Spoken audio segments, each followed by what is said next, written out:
ঠান্ডা মাথায় আজকে রাতের বেলা চিন্তা করবা আল্লাহ পাক তোমাকে কি জন্য দুনিয়ায় পাঠিয়েছেন। একটু চিন্তা করবা, 1 মিনিট একটু চিন্তা করবা যে তুমি পৃথিবীতে নাই, তুমি পৃথিবীতে নাই, তুমি মারা গেছো। চিন্তা করবা তুমি মারা গেছো। এরপর চিন্তা করবা তুমি যে মারা গেছো পৃথিবীর কারো কোনো সমস্যা হচ্ছে কিনা। তুমি যে মারা গেছো পৃথিবী কি থেমে আছে? তোমার পরিবার থেমে থাকবে? তোমার শিক্ষা, তোমার বন্ধু বান্ধব, তোমার আত্মীয় স্বজন কেউ থেমে থাকবে? কেউ থেমে থাকবে না। তুমি পৃথিবীতে থাকো বা না থাকো কারো কিছু আসে যাবে না। আল্লাহ পাক তোমাকে যে পৃথিবীতে রেখেছেন একটা সুযোগ খালি দিয়েছেন, এটা তুমি আল্লাহর দ্বীনের জন্য কিছু করতে পারো। এটাই আল্লাহ তোমার কাছে চান, আর কিচ্ছু চান না। আর কিচ্ছু আল্লাহ তোমার কাছে চান না। আল্লাহ চান তুমি একজন ভালো মানুষ হও, ভালো মুসলিম হও এবং দ্বীনের জন্য কিছু খেদমত করে পৃথিবী থেকে বিদায় নাও। এই দিন তুমি ছাড়াও বিজয়ী হবে ইনশাআল্লাহ।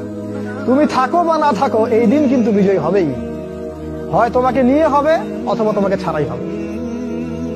জীবনের উদ্দেশ্য ফিক্স করো। জীবনের উদ্দেশ্য একটাই, জান্নাত। জান্নাত পাওয়ার জন্য যা করা দরকার তাই করতে হবে।